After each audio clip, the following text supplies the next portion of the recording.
Hope is fucking bullshit. Like, it's like that famous saying, isn't it, like a Nietzsche saying or something? Faith is not wanting to believe what is real or true or something. This is what it feels like. Fuck hope. Take what is here right now and is fucking incredible and work with that and actually deal with talent and harness the talent. Don't just want everything to come your way. That's the problem with these sorts of guys and their mentality. They're only willing to win if it's under their terms. Well, guess what? Life won't just give you your terms. You have to figure out what it takes to win, do what is necessary, and results will follow. This is a formula that's guaranteed. As long as you have the talent, if you treat it the right way and you work with it the correct way, you overcome certain challenges, you will succeed to whatever degree of talent you began with in the first place. So if you have the most talent, you can accomplish a lot in that particular sense. The reason why this is so amazing to me is because within this team, we have someone who's totally different. Hiko just wants to win. All he gives a fuck about is winning, doing well at majors, finishing his CSGO career on a high. So as a result, when he sees that s1mple is the biggest gun you can get, and before it was the biggest gun you could get for an NA team. Right now, unless you could literally sign coldzera or fucking Nico or Olofmeister, this is the biggest gun you can get in the whole world in terms of s1mple. And the firepower he'll give you is insane. So you got to consider, look what it was like in those games that they were playing. When they were playing against Na'Vi and Fnatic. They were beating these guys on firepower. It wasn't some god tier strats that they had. It wasn't some amazing read they had. They were actually beating those two teams on firepower. Now that's never going to happen for other NA teams. Never has before. Those are two of the deepest, most skilled teams in the world with incredible mental fortitude as well to come back and to stay in games and to push leads. It's not going to happen that you're going to beat those guys with skilled firepower, especially not twice in a row. s1mple's talent is fucking unreal. Now, what's funny is people are going to think I'm hyping this because I said this myself. Like, I think it was sometime back in 2015. I think it was like, I'd have to remember exactly what it was. I think it was around like the summer of 2015 or maybe even slightly before that when I wrote an article about the fact that this guy could be the best player in the world at one point in time. Like he could go down as a top 10 player of all time in CSGO. Now, I'm not saying that as in I saw all this talent happening now, but what I saw then, and the mental fortitude I saw then to be with lesser players and to constantly do this on LAN, and this insane arsenal of skill where there's very few players in the whole world have the complete arsenal. Even guys like Nico and Olofmeister and Device, who have this really wide skill set of all the talents, they're still not like the AWPer that could just only AWP 24/7 do it. s1mple can also do that. That's what's so insane. He could forget the rifles forever and just be a JDM character and be the best AWPer in the whole world if he's in the right team. Then you add in, his rifles are fucking absolutely insane, and that's what he was dominating with Na'Vi with. Purely with his rifles, with his AK, banging people's heads off. Then his pistols are out this universe. This guy's talent level is unbelievable.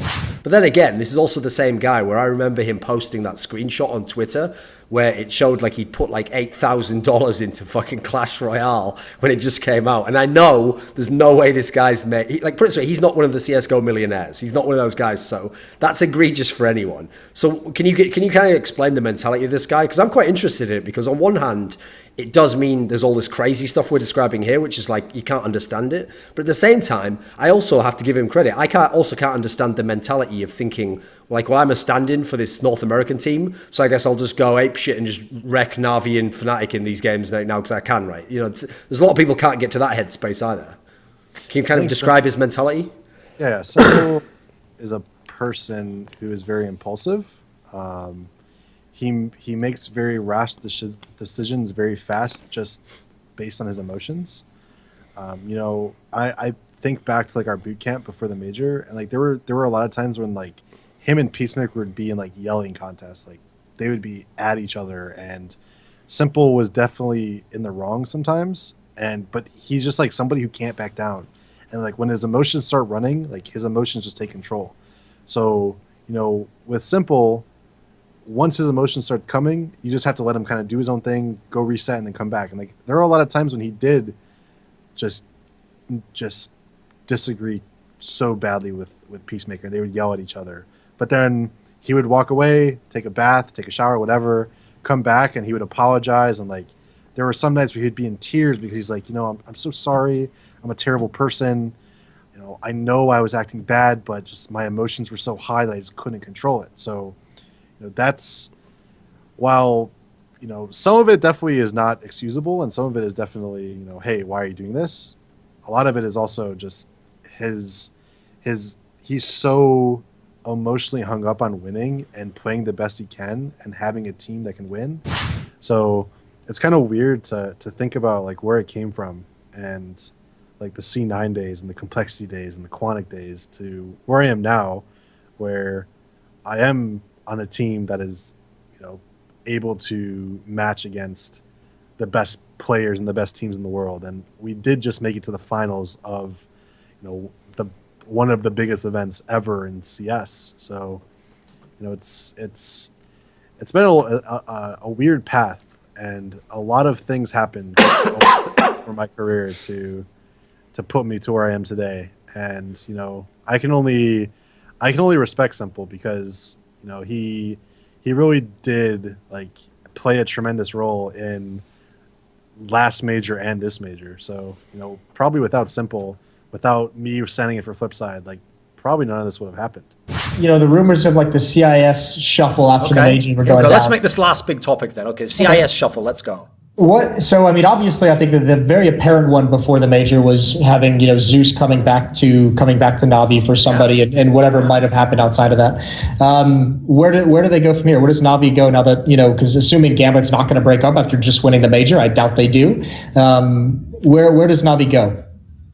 So this is the big problem, because to me, the number one change in Navi has to be an in-game leader. Yeah, that is like we can't dispute anything else. Like before you get into let's get electronic in the team. No, let's get a fucking in-game leader, because we're already not using these players we have now. Like at that major, it's actually a disgrace that Navi went out 1-3 with s1mple putting up those kind of fucking numbers. Yeah, dude, he was like at that point in the tournament, he was like prime MVP candidate for the tournament. It was unreal the shit he was doing. So if you can't get anything out of that, that's already telling me you're not utilizing your players. Now, what's crazy, as I've alluded to and outlined, is there was more resistance than acceptance to s1mple's rise. People found every reason in the world to downplay this guy, even when what he was doing in the game should have been undeniable, you would have thought. So these people are not the next s1mple. They probably never will be s1mple or what he is. There might never be a next s1mple because he's so crazy good that he didn't have to exist himself. I always say this about Faker in League of Legends because he's so far and above over the history of the game, what anyone else has ever been able to do, even individually, not forget team accomplishments, that I always say, you have to realize they didn't have to be a Faker. They could have been all the other great players. We could have had all the same competition, just even the same team, but just not Faker, and just a very good player, Faker, 70% of a Faker, let's say, and there would have been no problem in the universe. So just as they didn't have to be a s1mple or a Faker, there doesn't have to be another s1mple or a Faker. There might never be another one. He is such an outlier. It's extremely unlikely there will ever be an ex-s1mple. There might be other players vaguely comparable, but you are picking the most ridiculous case to make when you say someone is the next s1mple, and especially when they've played 2 LANs. Just play on your max level every time. Now, there was more to it than that. He did also say, even if you're playing FPL or matchmaking or face it, things that some people might consider for fun, you should still try and play at your, as he said, 100% level. Now, obviously, that initially sounds fucking hilarious, right? Like s1mple just turning to you and you going, s1mple, how do you maintain consistency as a top player? And he just goes, fucking easy. Just play at 100% all the time. The idea is, first of all, that sounds fucking baller as fuck that you could say that, because if you've seen s1mple's game and you've seen him stream and you've watched him for the last couple of years, you'll know he kind of does. He plays at 100% all the time. Like, he can do shit in scrims and in matchmaking and face it games that are unbelievable, but then he can go and do that in an actual match as well. Like, that really is how he's playing the game, how he's practicing the game. But I think even then, taking aside the joke element of well, s1mple, but we aren't you. We don't have the insane ability to just play 100% all the time or play our max level.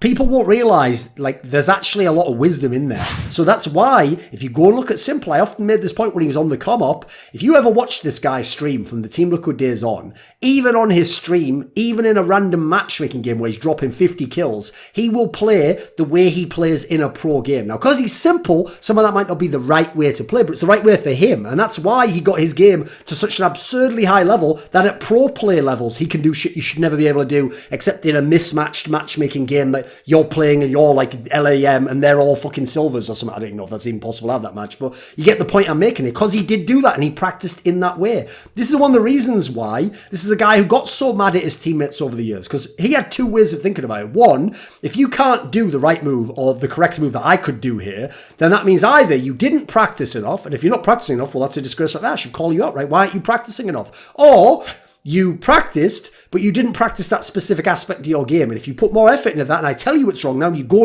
away and you practice that, you'll get it to a high level. Now, the reason why he thought one of those two things, neither of which has to be true, is because to his mind, if it's neither of those, if you really just are not good enough and no amount of practice or no specific type of practice could get you that level, in his mind, it's like, why is this guy even on the team? Why is he even a pro player? He shouldn't even be allowed to play. He can't do any of these things, or he should never be allowed to criticize me because I can do that, do all that stuff, and I do practice properly. So he, as someone who's fucked up in that way that's totally unforgivable, should never criticize me whatsoever. So you can see how this would get to him. And even though actually his frustration was coming from a good place, it's come from a place that a coach could understand, the way he expressed it was way too corrosive. It had a detrimental effect on his team. And most crucially, it wouldn't win people over to do what he wanted to do, to improve in that specific way. And part of that is because, just as you see in this example here, he couldn't share what he meant by practicing a certain way or focus in a certain way or play with consistency. He would just say something like play with consistency or work to improve that area. And they wouldn't know what that meant or what the techniques and skill set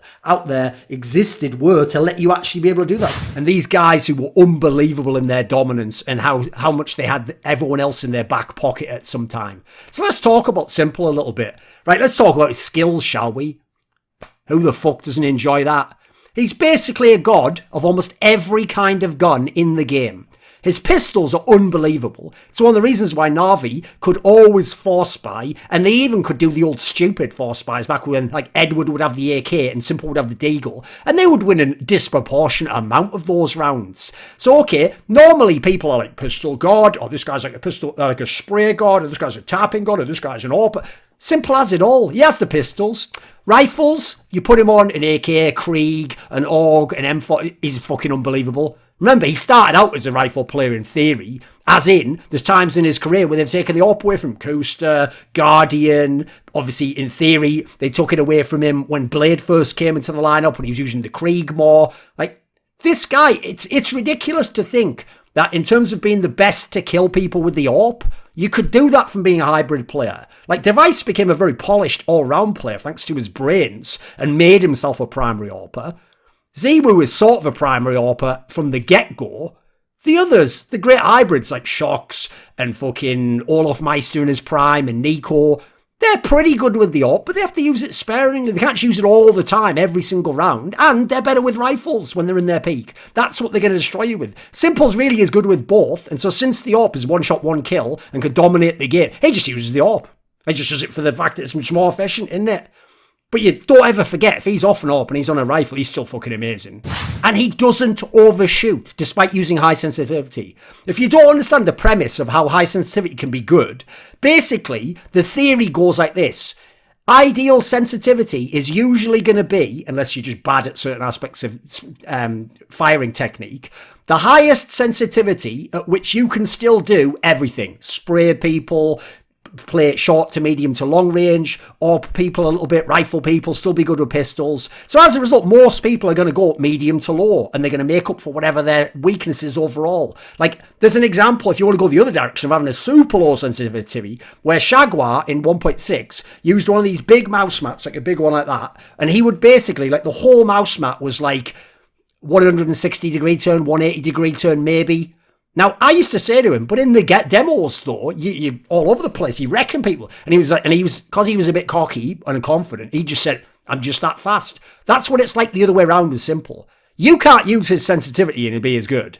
s1mple's just that absurdly physically gifted. When I make content, it isn't just me, the mic, and a guest or a topic. It's also me with the support of my whole crew. Who's that, you might ask? The Skrilluminati. That's who. They include Frisky, Matt Pugnatio Rajcula, Ahmed Hadjou, Tosh, Tobias Bernasconi, Jensen Goh, Animosity, Torin, and you know it if you've heard it before, but if you haven't, a special thanks goes out to my main man, Jerky's Minion. Well, if you want to know upcoming topics and guests I'm going to have on my channel, maybe you want to ask me a question to answer in an AMA in video fashion. Do you want to hear one of those long discussions and actually be part of it and be able to ask me questions? Want to find out who I'm going to interview next? If any of these perks or more appeal to you, put your money where your mouth is. Join the Skrilluminati today via the Patreon link in the description box below.